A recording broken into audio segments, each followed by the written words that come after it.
Bonjour à toutes et à tous. Cette année, ça a été dit ce matin, les États de la France ont décidé de mettre à l'ordre du jour une priorité des priorités. Cette année, elle réside dans le fait de mettre fin à la fuite des talents et d'engager de puissantes actions pour les reconquérir, car il faut parler de reconquête. En tant que dirigeant d'un groupe très actif et très investi dans le domaine des ressources humaines, j'ai une conviction qui est profonde. C'est vrai qu'à un moment où on parle énormément de numérique, d'investissement matériel, c'est d'abord et avant tout le capital humain qui fait et qui fera la différence dans nos entreprises. C'est vrai qu'au moment de parler d'attractivité de la France, les talents ont toute leur place dans le débat sur l'attractivité. Pour en être témoin, ce sont d'abord les talents qui transforment nos entreprises, qui transforment notre économie. Ce sont eux aussi dans nos entreprises qui font bouger les lignes. Clairement, un pays ne pourra être attractif s'il voit ses talents le fuir, et un pays ne sera séducteur pour les talents que s'il arrive à attirer aussi des investissements, et notamment des investissements étrangers, qui sont le fait de nombre des entreprises présentes aujourd'hui dans cet hémicycle. Alors c'est vrai, la France, au niveau des talents, est très reconnue pour la qualité de son enseignement supérieur, très reconnue également pour la qualification de ses salariés. Et en même temps, il faut bien le reconnaître, on a du mal, en France, à attirer d'une part, mais aussi à retenir nos talents. Quand on regarde les causes, elles sont bien connues. On a un cadre réglementaire qui, clairement, est très rigide, et on a une fiscalité qui n'est pas suffisamment attractive pour faire venir ces talents en France. On l'a beaucoup évoqué ce matin, on a un momentum très particulier en ce moment en France, une bonne étoile, un bon alignement des planètes, et c'est probablement le bon moment pour inverser la tendance, y compris dans cette guerre des talents. La France a fait le choix de l'ouverture sur le monde et la confiance également dans l'avenir du pays. Clairement, des items favorables à l'attraction des talents. Je voudrais juste, avant notre table ronde, partager 3 réflexions autour de cette gestion des talents. La première a trait à la transformation numérique. On vit une transformation qui rebat les cartes. Et clairement, on peut le dire, on le verra dans la table numérique cet après-midi, notre pays a pris une longueur d'avance sur un certain nombre de pays sur cet item-là. Réussir la transformation numérique et l'idée, la nouvelle économie, ce sont clairement des aimants très puissants pour notre pays pour conserver et attirer des talents. La deuxième réflexion est autour de la croissance économique. C'est vrai qu'on vit un momentum aussi, avec une croissance économique qui est revenue à des niveaux qu'on n'avait plus connus depuis 2007.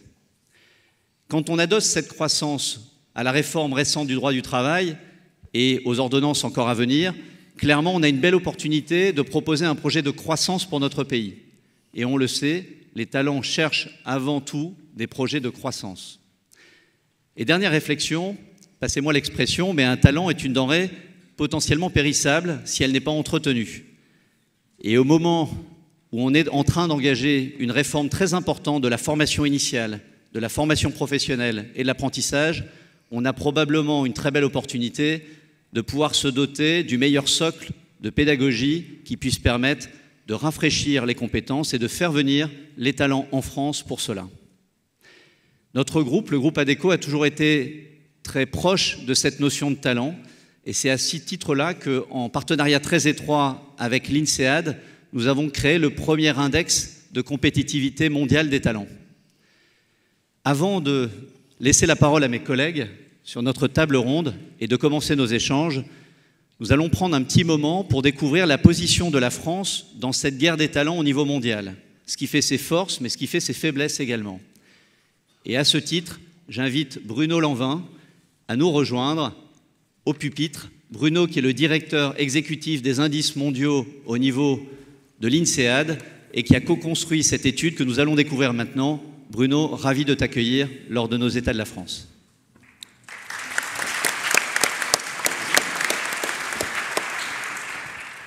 Merci Christophe, et je m'excuse de tourner le dos à une partie de notre assistance. Donc en quelques minutes, je vais vous parler d'un rapport que normalement vous devriez pouvoir vous procurer lorsque vous sortirez de cette salle.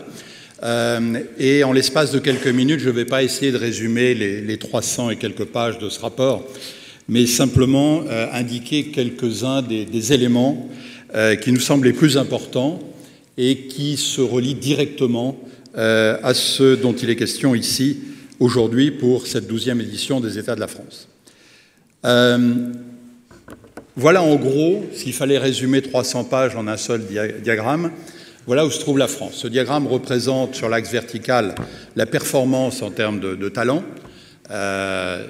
attraction, croissance et développement des talents et rétention des talents. Et sur l'axe horizontal, le revenu par tête. Donc les pays riches sont vers la droite, les pays pauvres à gauche, et ceux qui sont champions des talents sont vers le haut du graphique et les autres en bas. Donc la France n'est pas mal classée, 24e dans un classement qui compte 118 pays. Donc c'est une performance d'autant plus remarquable qu'elle est celle que nous décelions à la fin de l'année 2016. Donc compte tenu des signaux positifs qui ont été décrits ce matin déjà, on peut espérer qu'on commence à voir les impacts de ce qui est en train de se passer au niveau des réformes en France, au niveau de la confiance qui est en train de se réinstaller, et que probablement, à partir de l'année prochaine, cette performance soit plutôt à la hausse. Ceci dit, il est aussi remarquable que la France se situe dans ce diagramme sur la ligne de régression, cette ligne noire. La ligne noire décrit à peu près ce qu'on peut attendre en matière de talent quand on connaît le revenu d'un pays. Donc je n'entre pas dans les détails techniques, ce n'est pas une relation de causalité, c'est une corrélation. Mais en gros, un pays qui serait très en dessous de cette ligne est un pays qui ne reçoit pas les résultats en matière de talent que son revenu par tête pourrait laisser attendre. Et inversement, un pays qui est au-dessus fait plutôt mieux que ce à quoi on pourrait s'attendre. Alors on voit qu'un certain nombre de pays, et pas des moindres, je parle de pays comme la Chine, comme l'Inde, sont plutôt légèrement au-dessus de cette ligne noire. Ce qui veut dire qu'en termes de dynamique, on doit attendre plus de concurrence en termes de talent de pays comme la Chine et comme l'Inde que peut-être de la part de compétiteurs plus traditionnels pour la France. Le classement international, celui qui fait que chaque année, quand le rapport sort, il y a plus d'1 millier d'articles qui le décrivent, c'est ce qui attire l'attention. Nous insistons beaucoup pour dire que le classement n'est qu'un indicateur. Cet outil ne mérite d'exister que s'il est employé pour améliorer la performance des économies nationales en termes de talent. On constate que des petits pays comme Singapour, comme la Suisse, sont en tête de ce talent, c'est déjà de cet indice des talents. C'est déjà un indice intéressant, et que la France, 24e, est encore en deçà de ce que font d'autres économies européennes, notamment les économies nordiques. Donc il y a probablement un certain nombre de leçons à tirer de ce point de vue-là, j'y reviendrai dans quelques instants.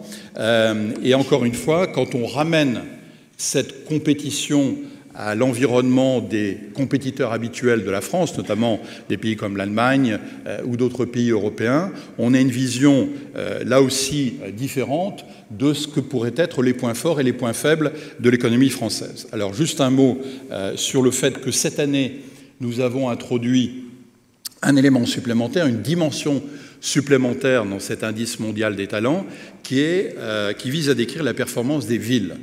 Et pour des raisons très simples que tous ceux d'entre vous qui ont été confrontés à des problèmes de délocalisation ou à des problèmes de recrutement dans une multiplicité de géographies connaissent bien, il y a 20 ans, on pouvait dire « est-ce que vous êtes prêt à aller en Chine ou est-ce que vous êtes prêt à aller au Brésil ?» Aujourd'hui, si on pose cette question, la question qui vient immédiatement en retour, où est-ce que vous allez m'envoyer en Chine ? Est-ce que c'est à Shanghai? Est-ce que c'est à Pékin? Est-ce que c'est à Chongqing? Est-ce que c'est dans un autre endroit? La dynamique des villes est beaucoup plus importante en termes de talent que ne l'est celle des pays.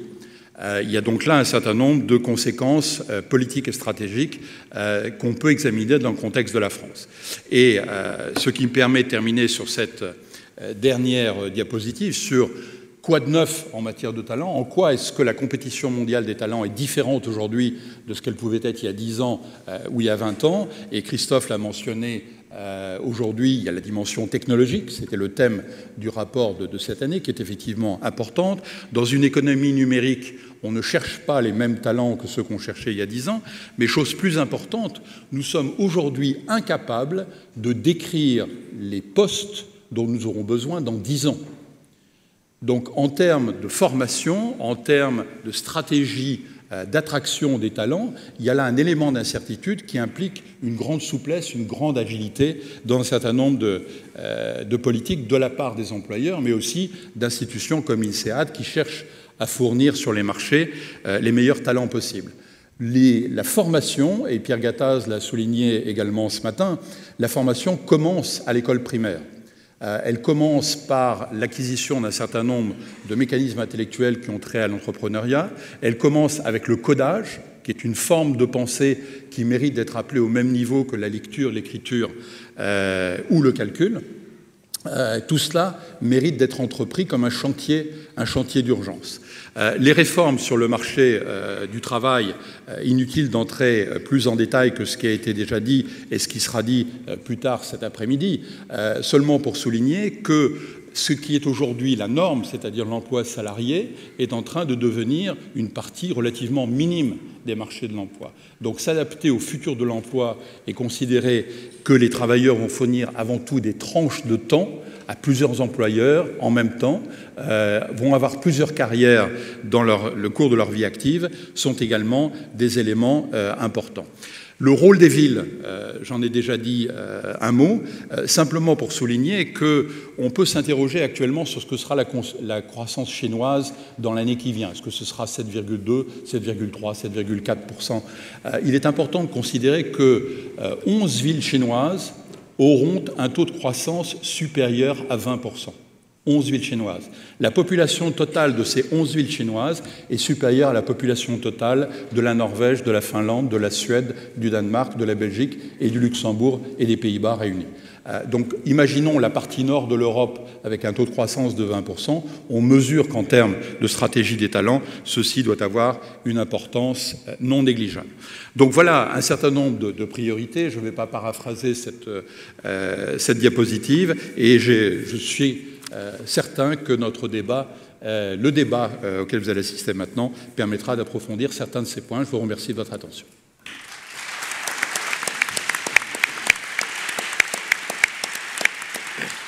Bien, bonjour à tous. Merci Bruno pour ces slides. Certains étaient, pour nous en tout cas, vus de dos, un peu difficiles à lire.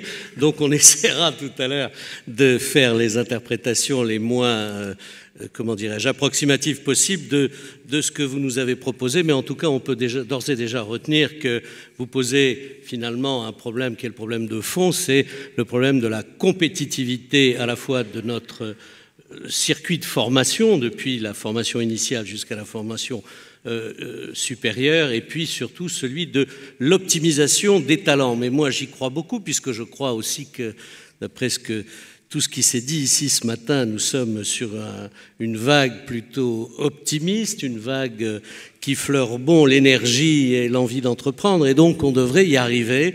Il va simplement falloir que pour gagner cette guerre des talents, qui est le thème de notre table ronde présente, nous y mettions à la fois, bien sûr, l'énergie, peut-être les moyens, mais on parle toujours de moyens en France, et je crois souvent que les moyens masquent un petit poil dans la main ou alors la défense d'intérêts et de rentes particulières. Donc c'est peut-être sur tout ça qu'il va falloir que l'on se penche avec le panel qui est avec nous. Et ce panel est particulièrement bien armé pour en débattre et ouvrir donc des pistes de réflexion. On va essayer d'éviter trop de pistes de réflexion parce que dans ce pays, on a les meilleurs rapports du monde. À Bercy, dès que vous ouvrez une armoire, vous risquez la mort parce qu'il en tombe tellement. En revanche, on va essayer d'évoquer quelques pistes d'action concrètes puisqu'on a des personnalités, des femmes et des hommes de terrain, et on va voir comment, par des micro-actions au sein de chaque entreprise, on peut en réalité, réellement, peut-être faire bouger cette machine. Alors, pour débattre avec vous de tout cela, bien sûr, Emmanuelle Quilès, présidente de Janssen France, va nous exposer un petit peu sa vue et ses visions et aussi les actions qu'elle a déjà entreprises. Gaëtan Lermite, président de Compass Group, qui est à ma droite. Guillaume Alvarez, qui est tout en bout de la table, de Steelcase, et évidemment Christophe Catoire qui reste avec nous et qui continuera de nous apporter son expertise dans le domaine de la gestion et de la découverte des belles ressources humaines. Moi, je crois qu'il y en a plus qu'on le dit en France. J'aurai tout à l'heure quelques petites piques à adresser à vous tous ici qui dirigez des entreprises. Je me suis beaucoup intéressé à notre jeunesse, surtout en particulier ceux qui sont diplômés, pour aller porter la bonne parole souvent dans leurs grandes écoles ou dans les universités. Et ce que j'ai entendu parfois est assez raide à votre rencontre.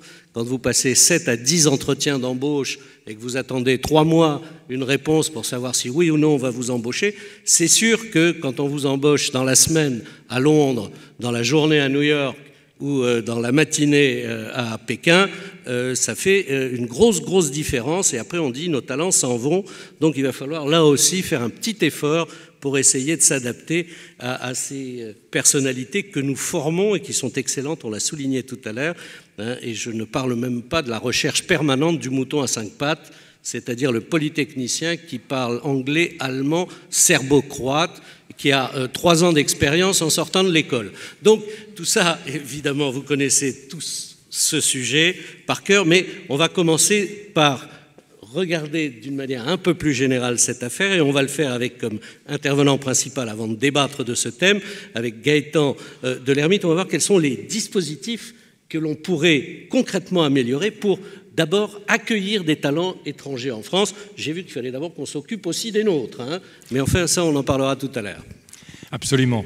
Merci Christian. Je crois qu'effectivement la question est plus large. Il faut attirer les talents, mais il faut aussi savoir retenir ceux qui sont déjà les nôtres. La question est effectivement centrale. Elle a été évoquée plusieurs fois aujourd'hui, dont ce matin avec Pierre Gattaz. Il n'y a pas d'entreprise sans les talents qui la composent. Et par conséquent, la question de l'attractivité n'est pas simplement l'attractivité de la France vis-à-vis de nos maisons mères, mais aussi l'attractivité qu'incarne la France vis-à-vis de ses talents pour venir y travailler, y entreprendre, y innover.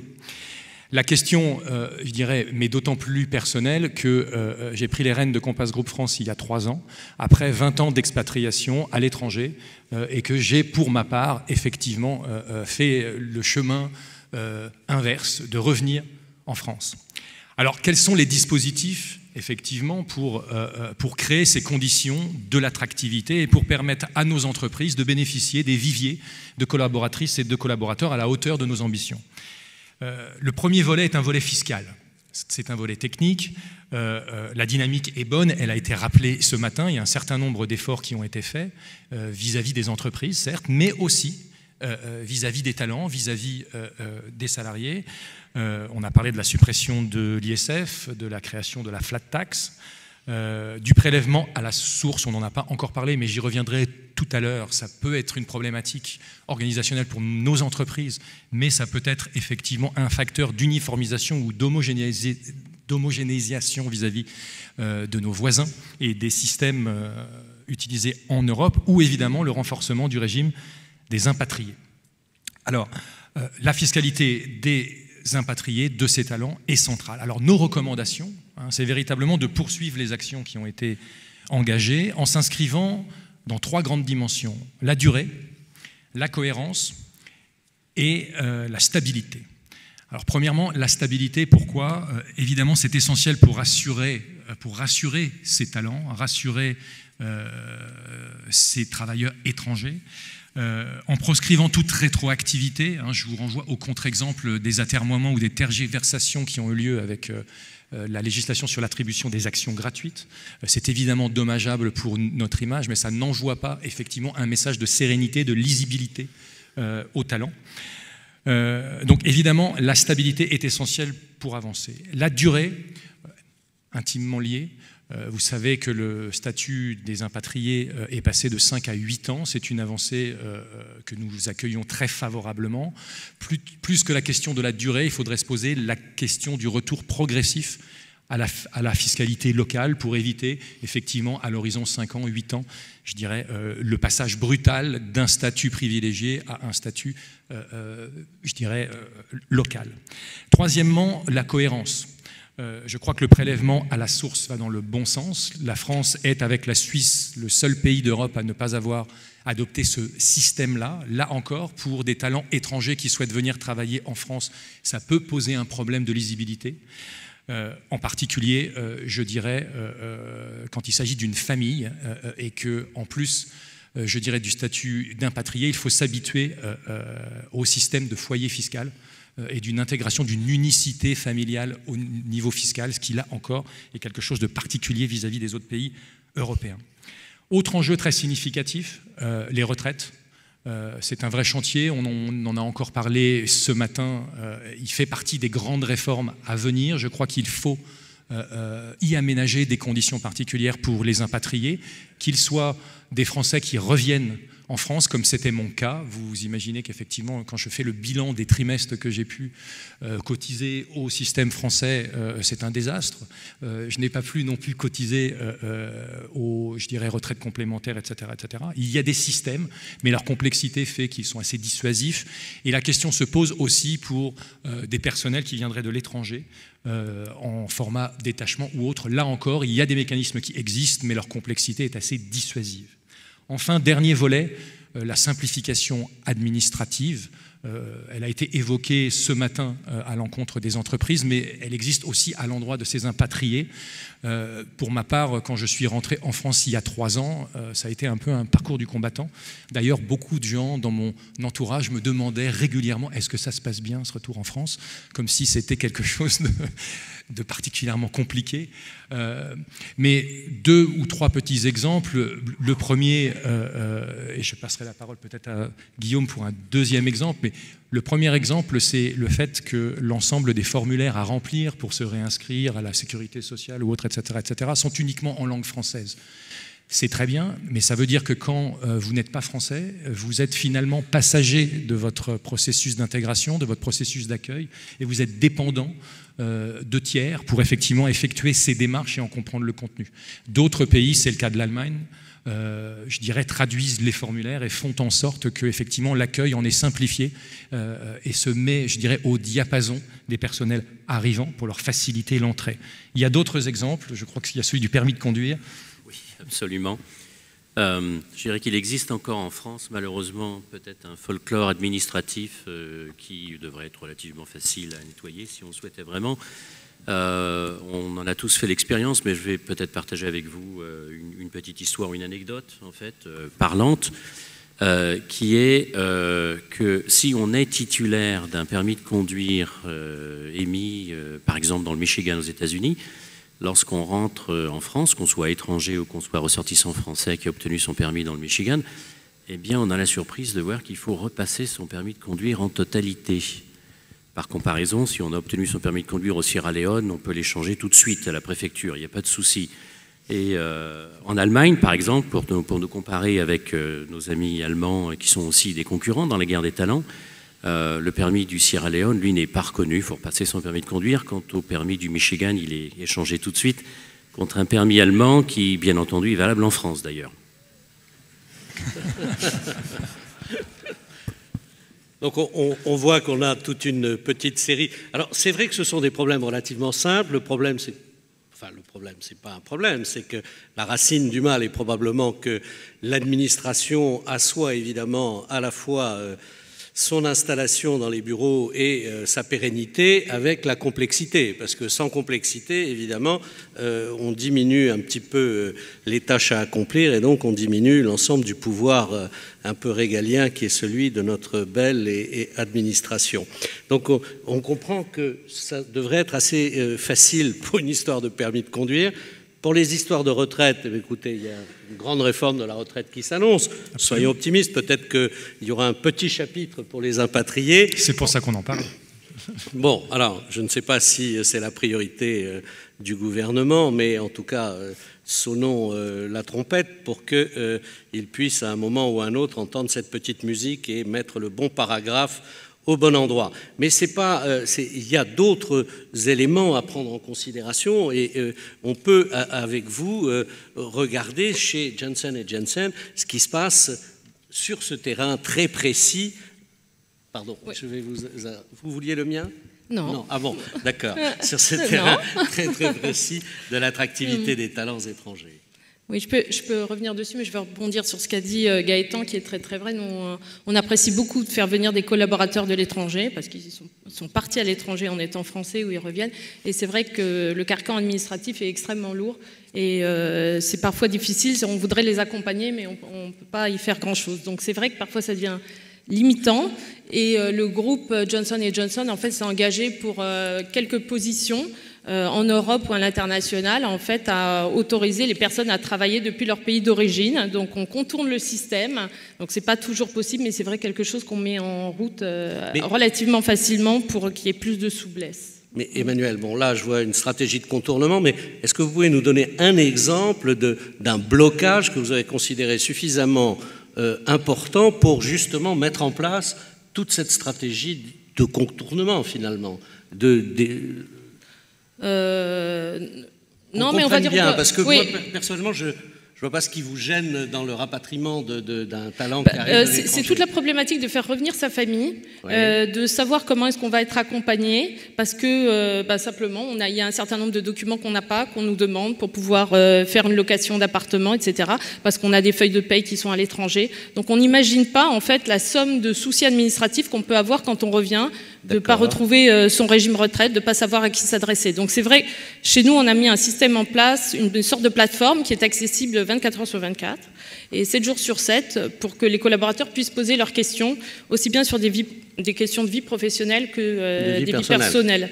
Donc c'est très intéressant. Les collaborateurs ne sont pas forcément au courant parce que c'est la difficulté aussi quand on est dans un grand groupe, c'est qu'on a beaucoup d'aide possible, mais en fait on ne sait pas comment y accéder. Donc parfois c'est un petit peu ça la difficulté, mais ça existe chez nous. Ça a permis de créer de l'emploi puisque maintenant vous avez une cellule totalement dédiée à la résolution de ces problèmes. Je n'ai pas dit qu'elle est en interne, mais en tout cas on crée de l'emploi.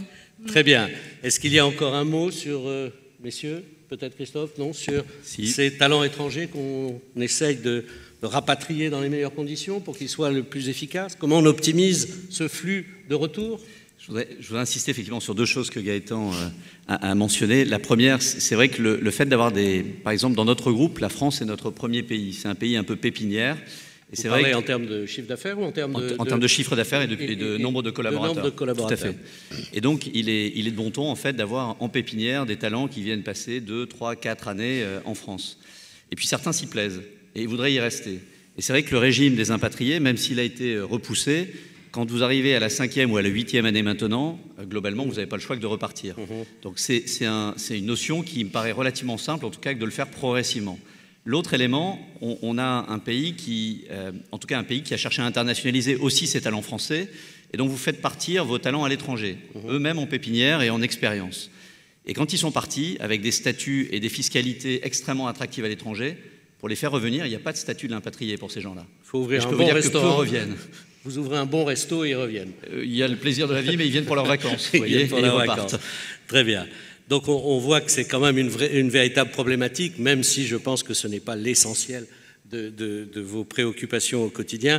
Ça reste quelque chose qu'il va falloir à un moment ou à un autre adresser, comme on dit, dans les bonnes écoles. Alors on va passer à un autre thème, si vous le voulez bien, parce que c'est formidable de rapatrier des talents, c'est formidable d'en accueillir, et c'est tout aussi efficace et peut-être tout aussi productif pour l'ensemble de l'économie nationale que d'irriguer l'ensemble du territoire par des talents. Parce qu'on parle toujours de la France, le désert français, quelques métropoles de ci, de là. On a vu que beaucoup d'entreprises, et le président du MEDEF s'interrogeait sur ce phénomène tout à l'heure de l'absence de main-d'œuvre qualifiée, mais à tous les niveaux, depuis les plus pointus jusqu'aux salariés de base. Et là, nous sommes en train de parler de talents relativement rares, sur lesquels il y a une compétition, ce que vous avez souligné tout à l'heure, Christophe, cette fameuse compétition des talents. Alors, comment est-ce qu'on fait pour irriguer un territoire où c'est vrai que l'attractivité parfois des entreprises n'est pas phénoménale, donc faire venir des talents dans des PME où l'informatisation est assez limitée, où on ne connaît pas la robotique, où on n'a pas décidé de faire des exploits à l'exportation, il faut les motiver, les talents. Alors comment on fait? Qui veut s'occuper de ça?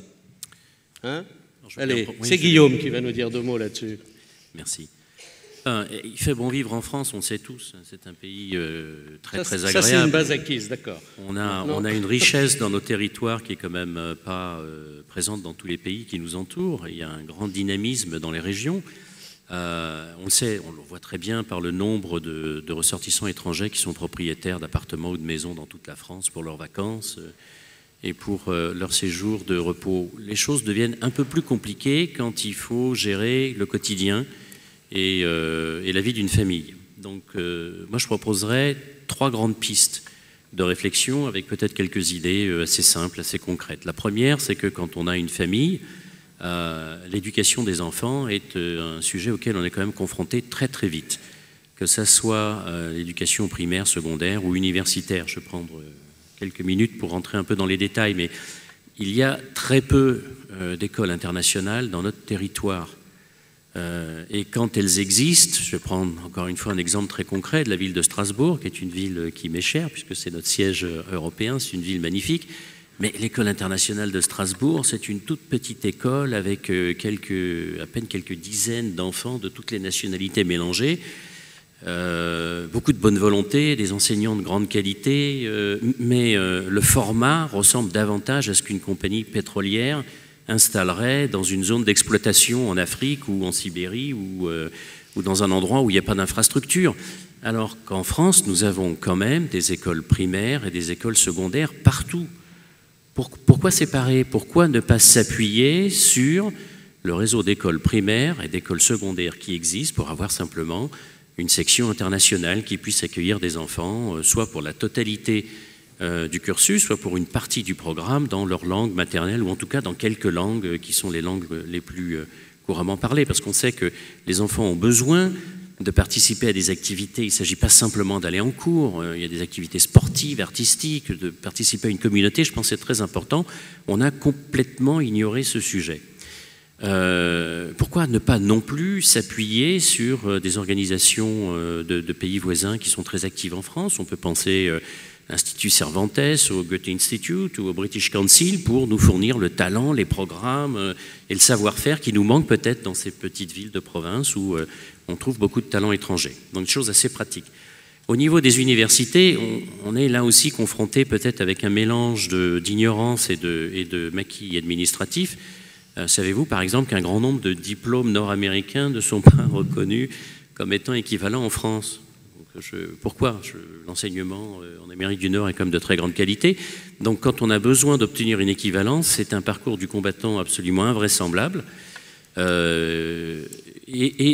Anecdote supplémentaire, je ne sais pas si vous le savez non plus, mais quand un étudiant d'origine française, on va parler d'une famille comme celle de Gaëtan ou la mienne, nous sommes revenus en France après de nombreuses années à l'étranger, quand nos enfants rentrent à l'université, ils sont des enfants de nationalité française qui ont étudié en France et à l'étranger, eh bien, dans certaines universités comme la Sorbonne, il faut repasser un test d'aptitude à la langue française, qui est un examen d'une journée entière où on se retrouve avec des étudiants tout à fait légitimes, mais qui, eux, par contre, ne parlent pas du tout le français, ou en tout cas maîtrisent très mal les bases du français.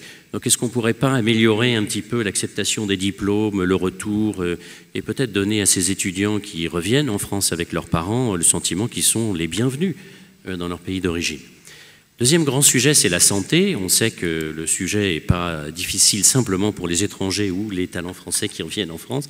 Il est difficile dans tout le territoire national, mais on s'aperçoit qu'il y a à la fois une désertification des infrastructures et des talents, qui est un vrai problème, parce que quand les gens viennent, ils n'ont pas envie d'être confrontés à des difficultés aussi basiques d'avoir un bon dentiste, un bon médecin généraliste, un bon spécialiste.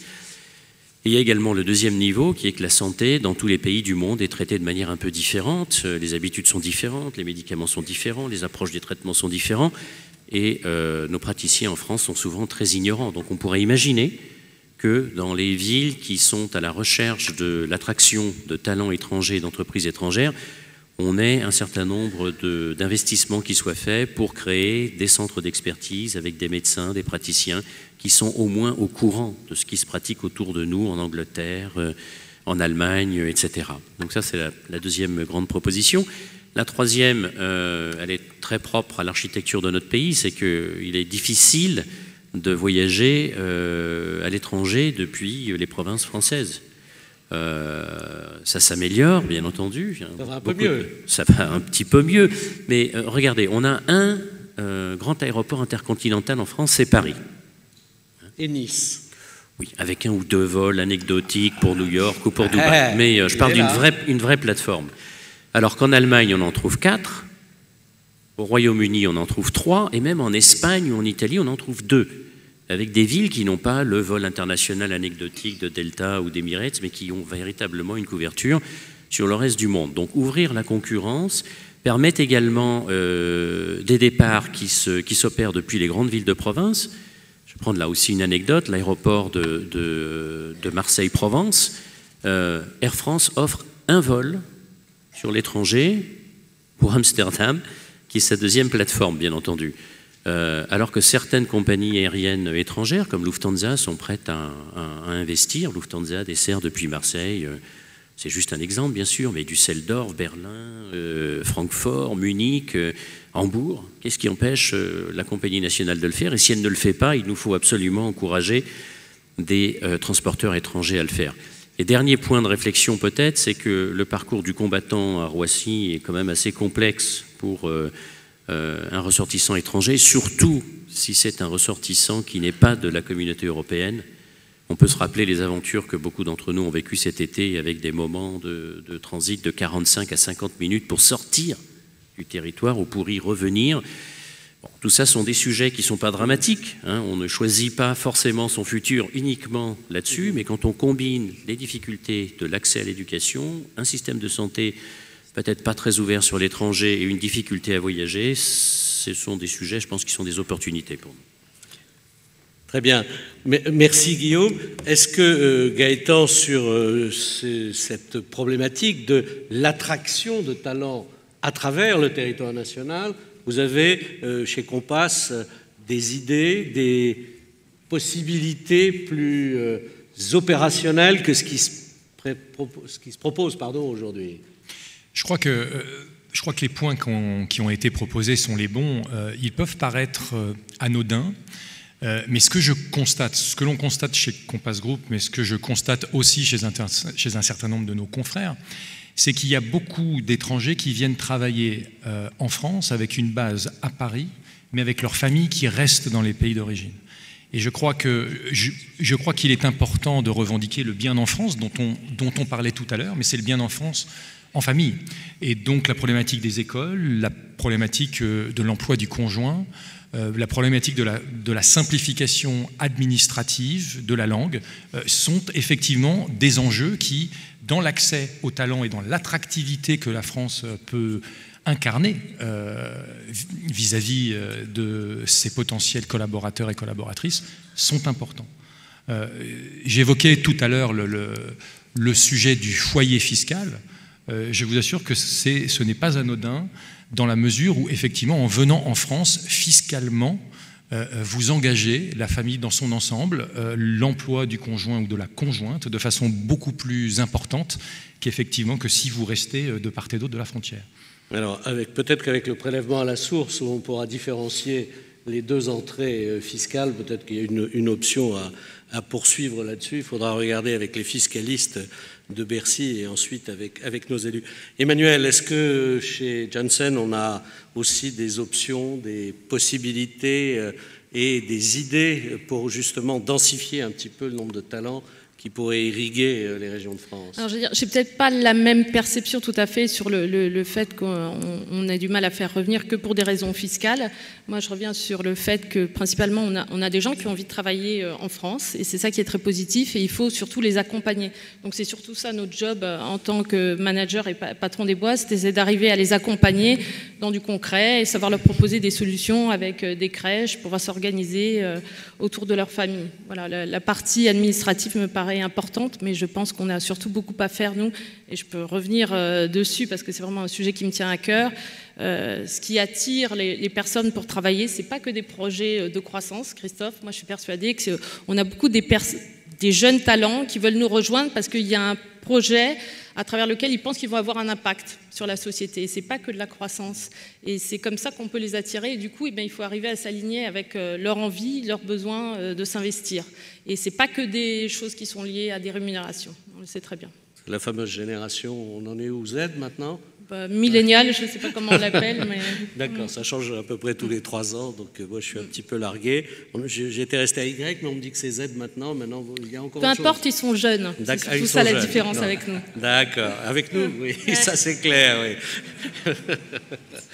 Oui, Christophe, vous aviez une petite analyse à nous apporter sur ce terrain. Ouais, peut-être 2 sujets. Le premier, c'est vrai, dans l'attractivité, quand on parle là, pour le coup, d'attirer des talents, se pose souvent la question de monsieur, madame, dans un sens ou dans l'autre.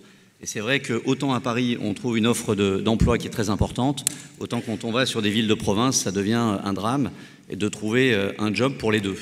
Je pense qu'au moment où on a créé des droits à la formation, à l'employabilité dans le cadre des carrières, avec le CPA, le CPF, je pense que doter, quand on a un talent qui nous revient, doter le conjoint ou la conjointe de droit à une formation pour donner de l'employabilité, s'adapter à un terroir local, puisque pour le coup, l'offre est relativement limitée, je pense que ça aurait beaucoup de sens.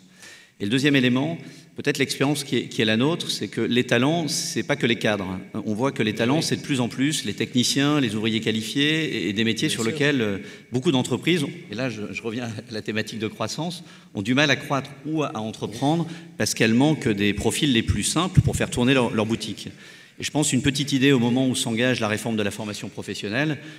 Je pense que si on reconnaissait l'entreprise comme étant le terroir de formation avec des structures internes aux entreprises, plutôt que de voir des lycées professionnels, des CFA qui sont parfois totalement dépassés en termes de compétences et d'outils de fabrication de la formation, je pense qu'on ferait un grand bond en avant et on donnerait un peu plus envie aux jeunes de s'investir et de devenir des talents au sens où parfois on les voit.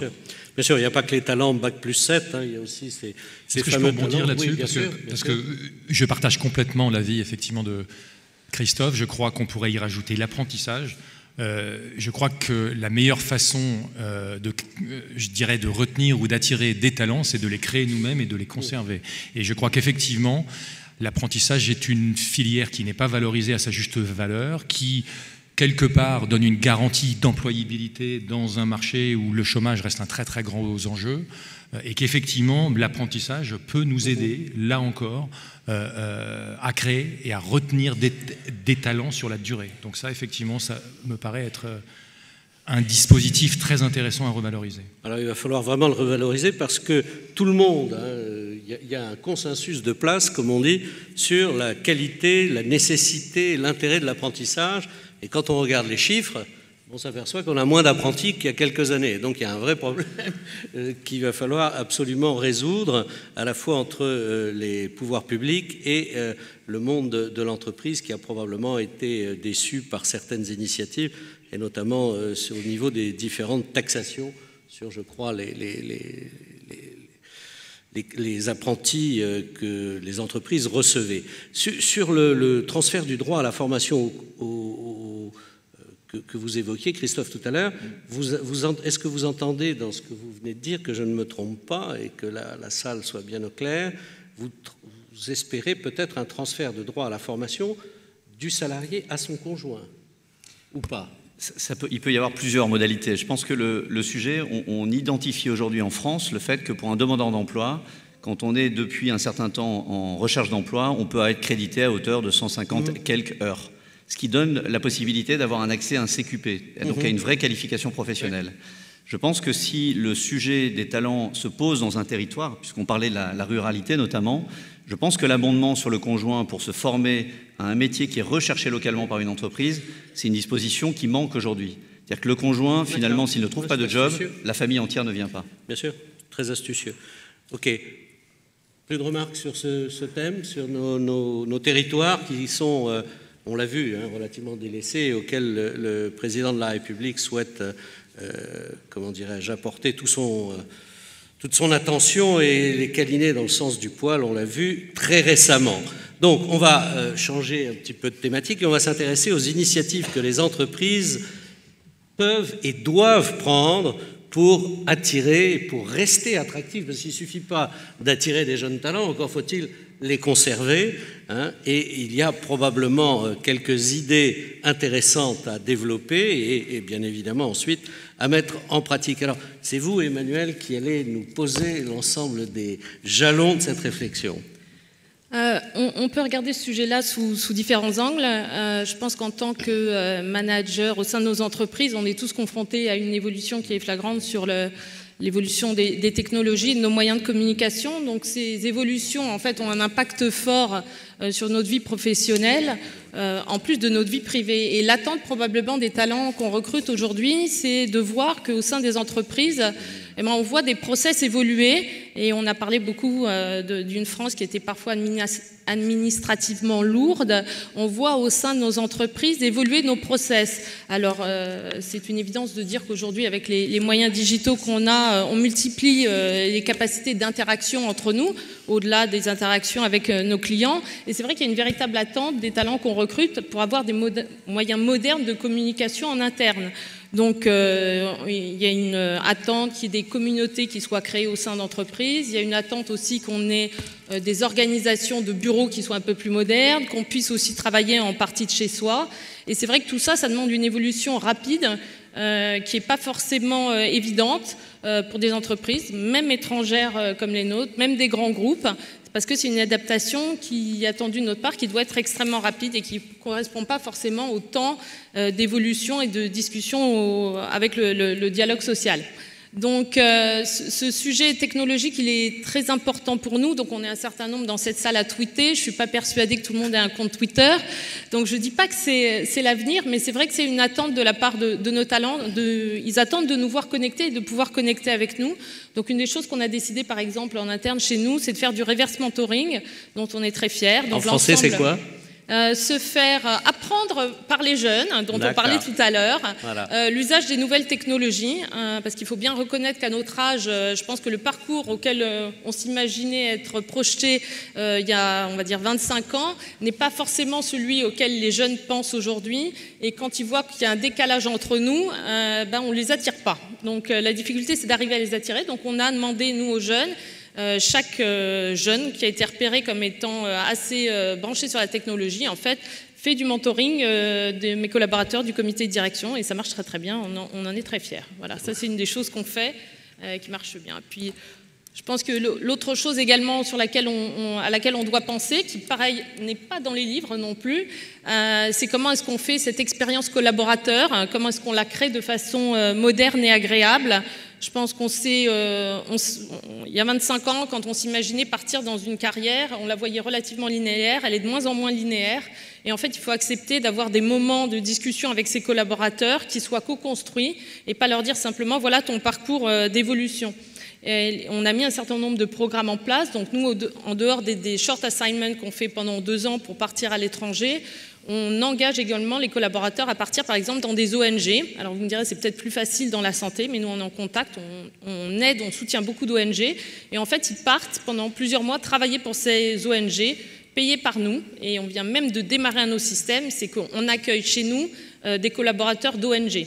Donc c'est pour ça que je disais, donner du sens est très important. Il n'y a pas un jeune que je recrute aujourd'hui qui ne me pose pas la question de quel est notre impact sur la société de façon large. Et dans le dialogue qu'on a dans les recrutements, il faut absolument avoir une position là-dessus. Donc là, ce n'est pas quelque chose qu'on attend des autorités, du gouvernement, c'est vraiment quelque chose qui doit venir de nous, qui n'est pas écrit dans les livres et qu'il faut qu'on écrive nous-mêmes. Et il faut arriver à se réinventer, c'est pas facile, mais je pense que c'est des moments vraiment passionnants aussi pour nous. Et puis voilà, ils ont besoin qu'on leur montre, qu'on leur donne des preuves d'amour. Ah, les preuves d'amour. Et ça, c'est absolument essentiel. Et des bons salaires aussi, non? Pensez-y. Oui, les bons salaires aussi, mais... Quand vous vivez à Paris, de temps en temps... Des bons salaires aussi, mais les preuves d'amour, c'est quelque chose de plus important. On ne peut pas toujours être en coloc, hein, les jeunes diplômés. Non, on les aide à ne pas rester en coloc trop longtemps. D'accord. Mais c'est très important qu'on arrive à avoir avec eux une interaction aussi. Moi, je prône beaucoup pour qu'on essaye de diminuer ces notions de hiérarchie et d'autorité, qu'il y ait beaucoup plus de collaboration et d'interaction et donner l'autonomie. Et ça veut dire aussi oser travailler différemment. Je suis aussi assez fière de dire que tous mes collaborateurs ont mon numéro de téléphone portable et ça pose aucun problème. Ils ont besoin de cette interaction et d'être en direct. C'est ça aussi qui les anime et qui leur donne l'impression d'avoir un impact. Super. Gaëtan, un mot sur comment on attire les talents parce qu'il y a beaucoup de modèles d'entreprise aussi. Là, on est dans une grande entreprise qui dispose de moyens tout à fait particuliers, qui peut déléguer des collaborateurs talentueux en devenir vers des ONG, accueillir des ONG. Toutes les entreprises n'ont pas les moyens et matériels et humains de faire cela. Je crois que, Christian, on touche du doigt la question la plus importante. On a évoqué les aspects techniques, fiscaux, administratifs et autres, etc. etc. Finalement, là, on est sur un aspect purement managérial. Et moi, j'ai envie de vous dire que le ressort qui doit fonctionner le plus, c'est l'humeur. C'est effectivement quel modèle d'entreprise on promeut pour faire avancer les choses. Les jeunes qui partent à l'étranger, c'est pour y tenter leur chance. Tenter sa chance, c'est bien, mais faut-il encore qu'on leur donne leur chance? Et effectivement, le modèle de l'entreprise que l'on doit construire demain, qui doit être en phase avec les nouvelles générations, doit être capable de donner leur chance à ces talents, avec moins de conservatisme, moins de verticalité, moins de hiérarchie, qui sont des éléments qui, peut-être dans la France d'avant Macron, étaient assez visibles dans nos organisations. Je crois qu'il faut promouvoir que réussir en France, c'est possible, vivre en France, c'est bien, mais tenter sa chance en France, c'est tout à fait réel. Très bien. Guillaume? Oui, Emmanuel nous a rappelé à très juste titre à nos responsabilités. Nous ici, dans l'hémicycle, hein, tout ne dépend pas du gouvernement, des administrations, des lois, c'est à nous, dirigeants d'entreprise, d'aider nos organisations à faire évoluer leur culture. Les talents, ils ont envie qu'on leur fasse confiance, ils ont envie qu'on leur donne leur chance, ils ont envie qu'on leur donne le droit de prendre des décisions, sinon ils vont aller ailleurs, où ça se fait. Donc, il y a quelques jours, l'Institut Gallup a sorti son rapport annuel sur l'état d'engagement de la force de travail. Je ne sais pas si certains d'entre vous ont eu l'occasion de le lire. Il y a des choses qui sont tout à fait positives pour la France et notre culture d'entreprise, mais il y a quand même deux sujets qui sont très intéressants à faire ressortir. Le premier, c'est l'évaluation du style de leadership français sur la délégation de pouvoir. Alors, on est 35e. Autour de nous, on trouve, un petit peu avant, un petit peu après, le Rwanda et le Kenya.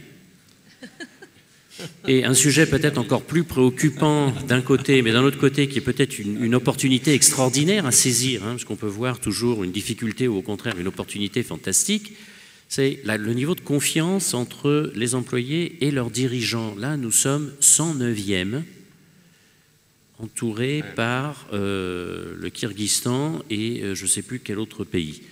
Donc on peut faire mieux, on doit faire mieux. Et ça, c'est vraiment dans nos mains, c'est dans la main des dirigeants d'entreprise, hein, de s'ouvrir à davantage de diversité, davantage de délégation, davantage de transparence. Qui veut quitter son bureau privé du dernier étage avec une porte fermée à clé, une assistante qui empêche tout le monde d'accéder pour être au contact avec ses employés et avec ses talents surtout. Donc il y a des choses que nous devons faire nous-mêmes. Merci Guillaume.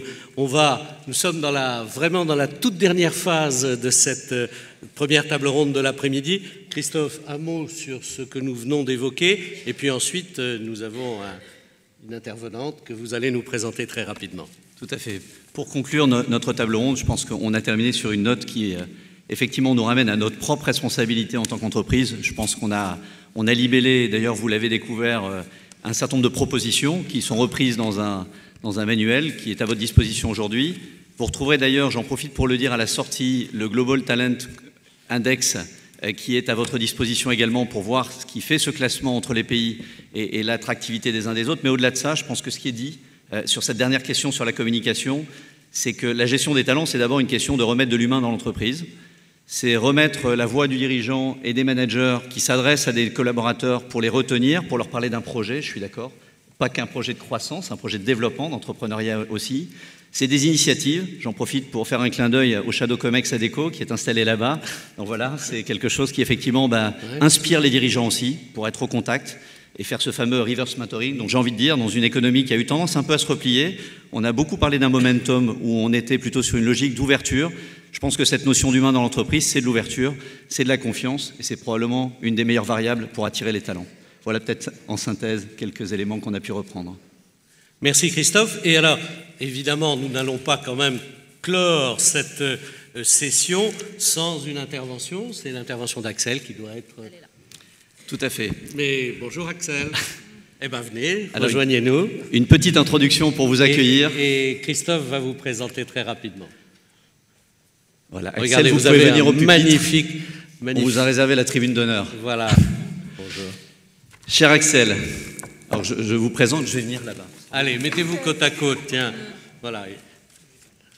Et vous voyez, tout est sur le iPhone, donc là, on a changé de génération. Voilà. Nous, on était avec des vieux morceaux de papier. C'est quand même beaucoup plus agréable de vous présenter en étant devant ou à côté de vous plutôt que derrière vous.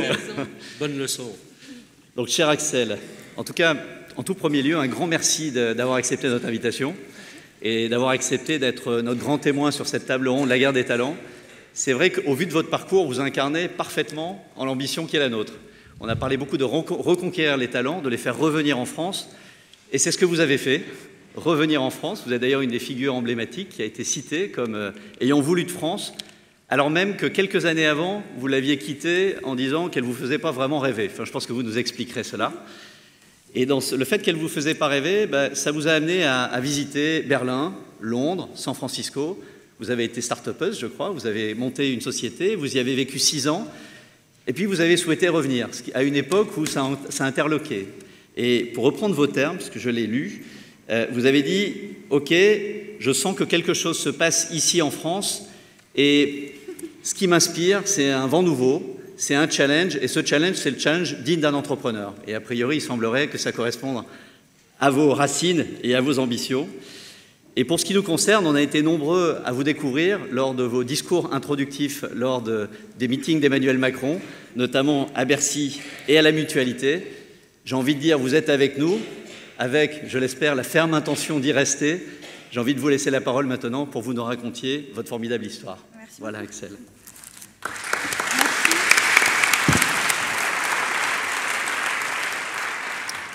Merci beaucoup, je suis très heureuse d'être là. La dernière fois que j'ai parlé ici, je ne parle pas tous les jours au CESE, hein, c'était il y a 2 ans en fait, un peu plus de 2 ans, il y avait le lancement de la France, c'était Ticket for Change, qui est une non-profit qui était lancée avec La France s'engage. Et j'étais revenue au mois d'août, j'habitais encore aux États-Unis, juste pour faire ce discours ici. Et en fait, je ne le savais pas encore, mais quelques mois plus tard, j'allais rentrer en France. Alors, quand on m'a demandé de parler aujourd'hui comme grand témoin, je dirais témoin tout court, en fait, on m'a posé 4 questions. On m'a demandé pourquoi j'avais décidé de quitter la France. Et en fait, je me suis rendu compte que j'ai jamais décidé de quitter la France. C'est juste que je ne trouvais pas ma place. Et quand on ne trouve pas sa place, on part, vous l'avez dit, on va tenter sa chance ailleurs. Surtout qu'en plus, moi, j'étais plutôt née du bon côté de la barrière, j'avais un bac +5, ça devait aller bien, et pourtant, je me sentais pas heureuse. Je naviguais de CDD en période de chômage. J'avais eu une expérience à l'étranger qui m'avait marquée, qui était mon Erasmus à Londres. Et la passion et l'amour de l'Europe ne m'a plus jamais quittée. Mais pour être très honnête, je n'avais pas une envie de commencer ma carrière professionnelle à l'étranger. C'est juste que je n'ai pas eu le choix. Et en fait, c'est apparu comme une sorte d'évidence. Je suis partie habiter à Berlin quelques mois, pareil. C'était une expérience complètement dingue qui s'appelait Palomar 5. Je me suis retrouvée avec 14 nationalités du monde entier. Pendant 2 mois, c'était financé par T-Mobile et Dutch Telecom et Google.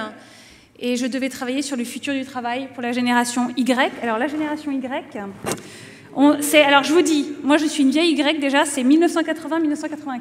Voilà. Et arrive derrière nous la génération Z, qui est bien pire ou bien meilleure, je ne sais pas. Mais du coup, me voilà à Berlin, dans ce programme qui était fait pour la génération Y. Tout d'un coup, je trouvais ma place, loin de chez moi, au milieu de nationalités qui n'étaient pas les miennes. Ça me sortait d'une période de chômage. Quand je suis partie à Berlin, je n'avais pas d'emploi, je n'avais pas de travail. Et puis surtout, j'avais l'impression que je ne rentrais jamais dans les cases. Je me suis fait renvoyer de mon premier job. Alors là, je peux vous dire, c'était pas à Paris, c'était pas en France, c'était à Londres. Et alors, se faire renvoyer de son premier job, alors là, je vais vous dire, pour moi, être aujourd'hui ici en tant que témoin de talent, c'est un moment où vous dites, en fait, je n'en ai aucun. Et en fait, du coup, ça va être très, très galère, mon existence et ma vie professionnelle. Et ça, c'est des moments assez marquants parce que, en fait, j'ai quitté la France parce que j'ai cru que je n'avais pas de talent. J'ai cru que je n'avais rien à offrir à ce pays puisque je n'y trouvais pas ma place. Et j'ai toujours eu l'impression que si vous étiez un peu déviant, moi j'aime bien ce mot, si vous étiez pas forcément quelqu'un qui rentre dans les cases. J'ai toujours trouvé que c'était un peu difficile, en fait, pour moi ici. Et c'était aussi difficile, je trouve, pour les jeunes. D'ailleurs, c'est pour ça qu'ici, on est jeunes jusqu'à 45 ans. Et c'est très pratique. Ça en dit long sur le temps qu'il faut pour la jeunesse, pour se faire sa place sur le marché du travail. Donc là, c'est sûr qu'il y a un enjeu. Donc voilà, je suis partie et je ne suis pas rentrée pendant des années parce que la chance était ailleurs, en fait, pour moi.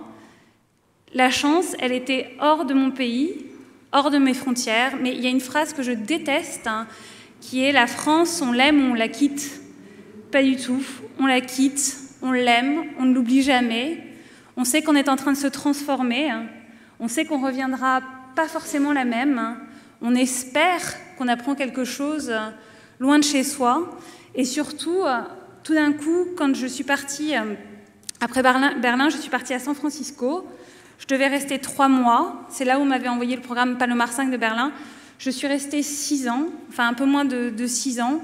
Toujours pareil, moi je crois que la maison, c'est là où on peut être soi.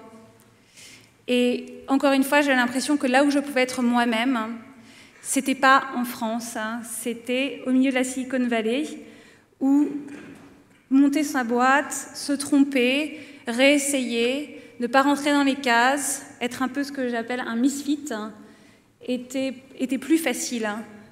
Il faut qu'on aime les misfits. Vous savez, vous avez cité tout à l'heure, ça m'a amusé, parce que vous savez, moi, j'ai pas fait de grande école. Et quelqu'un dit, oui, il faut attirer les talents, que les polytechniciens restent, etc. Mais il faut attirer aussi... Enfin, le talent, ça peut plus être que ça.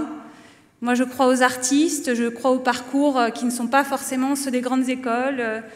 Je crois aussi qu'il faut savoir ce qu'on définit par talent et les accepter. Vous savez, quand Steve Jobs est arrivé à son premier job, il n'était pas rasé, il avait un t-shirt pas propre, et le patron d'Atari a dit « Mais c'est quoi cet énergumène ?» Il était tellement particulier, il sentait quelque chose de tellement particulier chez cette personnalité qu'il a décidé de l'embaucher. Alors c'est aussi, vous l'avez dit, en tant que patron d'entreprise, à vous aussi de savoir comment on peut aussi changer cette définition du talent, les repérer, les faire grandir. Je ne veux pas faire de politique, enfin tout est politique, mais disons que je ne veux pas faire trop de politique ici, mais quand je suis partie aux États-Unis, en 2012, j'étais déjà ici, enfin j'étais déjà aux États-Unis à San Francisco, et je voyais le premier des dirigeants qui allait être élu sur le slogan de la présidence normale, d'être le président normal. Et moi, je venais d'atterrir dans un pays où être différent était complètement valorisé, où sortir des cases était complètement valorisé. Et c'est ça les talents, il n'y en a pas un, il n'y a que des talents dans cette salle, il n'y en a pas un qui est le même. Et c'est ça que je trouvais aussi très fort.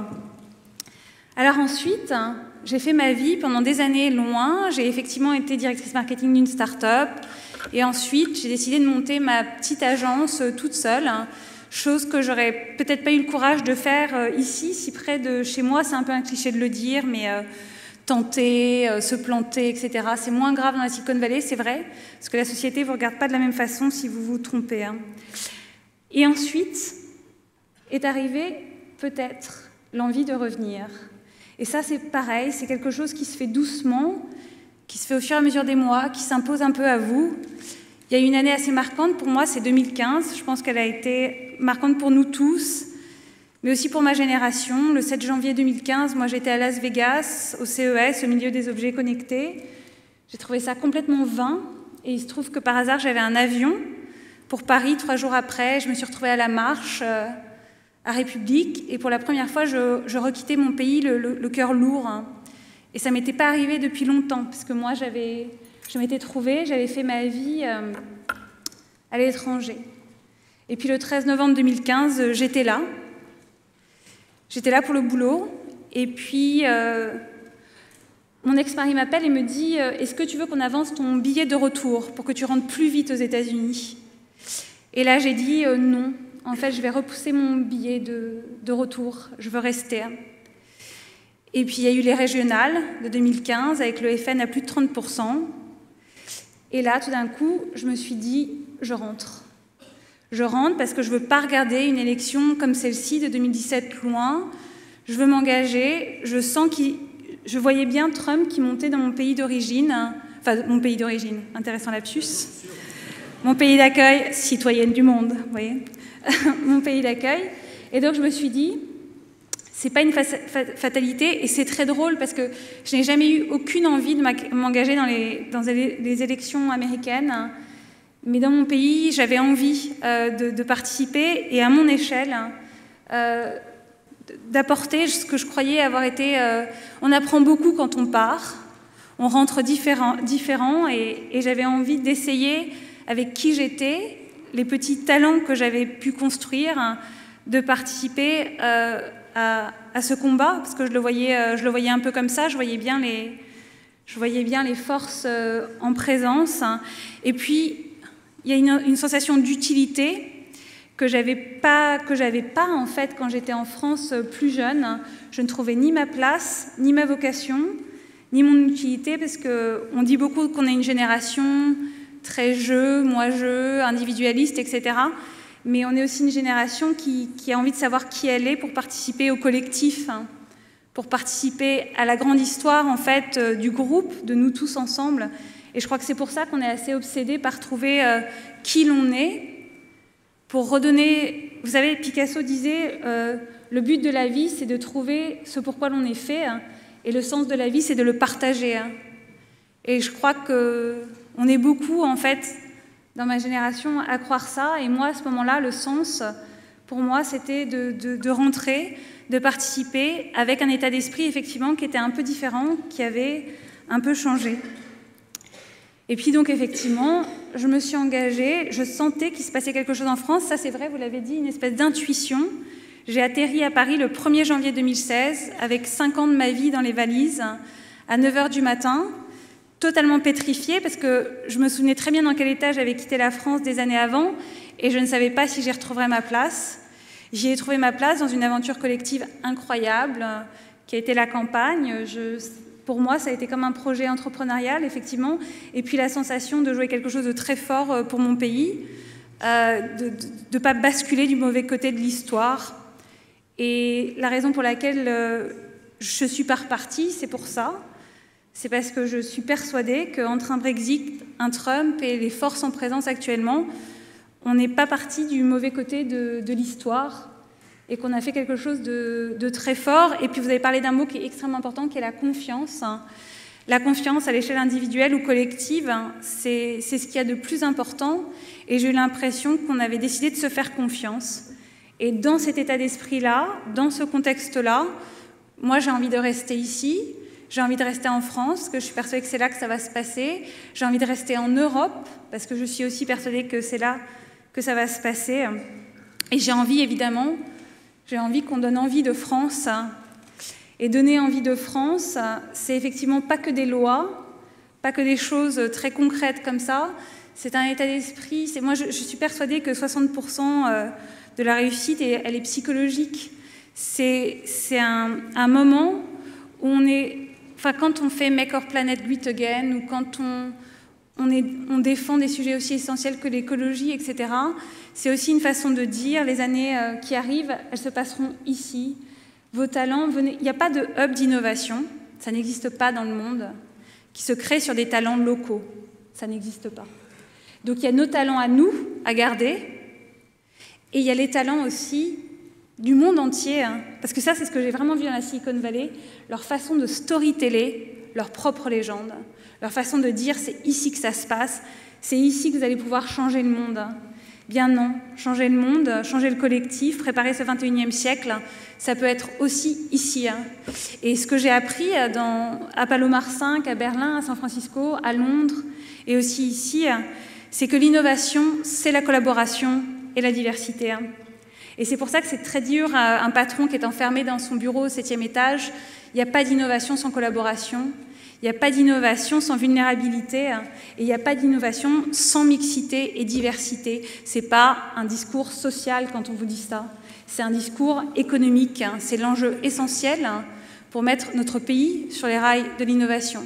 Donc c'est aussi ces discours-là que j'avais très envie de porter aussi dans les actes ici, et je pense que pour attirer les talents, c'est aussi quelque chose qu'il faut que l'on raconte et qu'on soit aussi accueillant, tolérant à celui qui ne nous ressemble pas, dans tous les sens du terme, et qu'on sache aussi travailler avec l'autre, avec un grand A.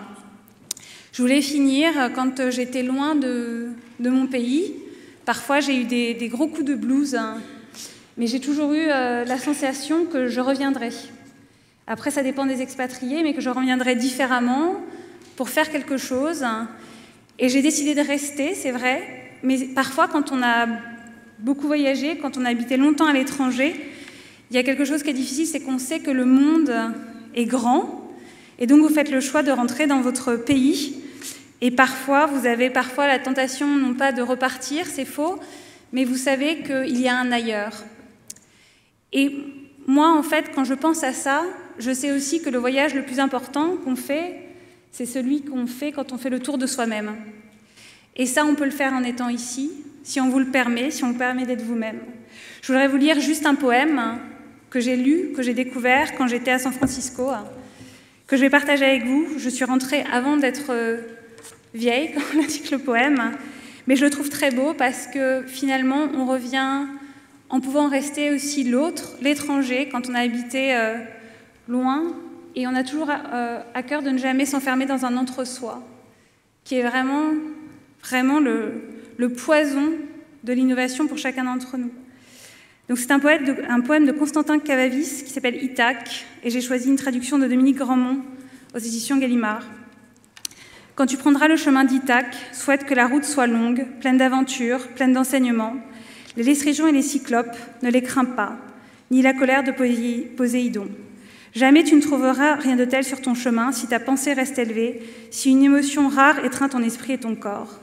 Les Lestrégions et les Cyclopes, tu ne les rencontreras pas, ni l'irascible Poséidon, si tu ne les transportes pas dans ton âme, si ton âme ne les fait pas surgir devant toi. Souhaite que la route soit longue, que nombreux soient les matins d'été, où avec quel plaisir et quelle joie, tu découvriras des ports que tu n'as jamais vus. Arrête-toi dans les comptoirs phéniciens pour te procurer des précieuses marchandises, ambre, corail, ébène, nacre et capiteux parfums de toutes sortes, le plus que tu pourras de capiteux parfums. Visite aussi beaucoup des villes égyptiennes et n'aie de cesse de t'instruire auprès de ceux qui savent. Garde toujours Ithaque présente à ton esprit. Y parvenir est ta destination finale. Mais ne te hâte surtout pas dans ton voyage. Mieux vaut le prolonger pendant des années et n'aborder l'île que dans ta vieillesse, riche de ce que tu auras gagné en chemin, sans attendre d'Ithaque aucun autre bienfait. Ithaque t'a offert ce beau voyage. Sans elle, tu n'aurais pas pris la route. Elle n'a rien de plus à t'apporter. Et même si elle est pauvre, Ithaque ne t'a pas trompé. Sache comme tu l'es, avec une expérience pareille, tu as sûrement déjà compris ce que les Ithaques signifient. Merci beaucoup. Merci beaucoup à vous. Alors tout ce que nous venons d'entendre sur la gestion des talents est essentiel pour gagner encore une fois cette fameuse guerre des talents, mais ça ne suffit pas. On l'a compris, attirer, retenir, faire revenir les talents ne saurait se faire sans envie de France. Il nous faut donc réenchanter la France. À quelle France aspirent nos jeunes talents? On a commencé à le comprendre avec Axel. Seuls eux-mêmes peuvent nous le dire. 3 des membres du Cercle des jeunes talents de Denis Zervoudaki vont en être les porte-parole. Merci à Sophie Ellinger de MSD, Antoine Beraldi de Prologis et Alexis Lichat de Shell. Je leur laisse la parole.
Bonjour à toutes et à tous. J'espère que cette vidéo d'introduction vous aura plu. Je m'appelle Alexis Lichat, je travaille pour la société Shell. Et avec mes amis Sophie Ollinger de MSD Bonjour. Et Antoine Beraldi de Prologis, Bonjour. Et au nom du Cercle des Jeunes Talents, nous aborderons à présent la thématique du rêve, ou comment faire pour que la France fasse rêver les talents et le monde. Rien d'onirique, je vous rassure, on va rester dans le concret. Mais au fond, pourquoi aborder ça? Vous savez, du rêve naît le désir, l'émotion, et de là, le mouvement et la volonté. Si la France ne fait pas rêver, s'il n'y a pas cette part d'émotion vibrante, alors nous pourrons accumuler tous les dispositifs qu'on veut, on n'attirera pas les talents. Le pouvoir du rêve est extrêmement fort, c'est ce qui fait bouger des foules, c'est ce qui fait bouger des lignes. C'est ce qui, par exemple, pousse des gens à faire la queue à 5 h du matin pour la sortie du dernier iPhone, alors que techniquement, le téléphone n'est pas tellement meilleur par rapport à ses concurrents. C'est un exemple très prosaïque, je vous l'accorde, mais vous voyez l'image. C'est ça, la puissance du rêve. Quand Denis nous a demandé de travailler sur ce sujet, nous avons regardé ce qui se passait ailleurs ou ce qui a fonctionné par le passé. Comment James Adams a créé le concept de l'American Dream dans son ouvrage de 1931 à partir du mythe du pionnier américain qui part à l'aventure et qui réussit. Mythe ensuite largement relayé au cinéma. Actuellement, c'est la Silicon Valley qui fait rêver. Pour autant, la réalité est tout autre. Une fois tout payé, le compte de résultat n'est pas si rose. Ça reste un endroit incroyable, mais vous en revenez avec une pointe de déception. Nous retenons un premier enseignement pour faire rêver nos talents, savoir raconter une histoire, avoir un storytelling. Alors, fort de nos riches expériences à l'étranger, nous avons regardé la France et l'avons comparée aux autres grandes nations. Ce qui est clair, c'est qu'après avoir parcouru les différents domaines, nous en sommes convaincus, la France n'a clairement pas à rougir, bien au contraire.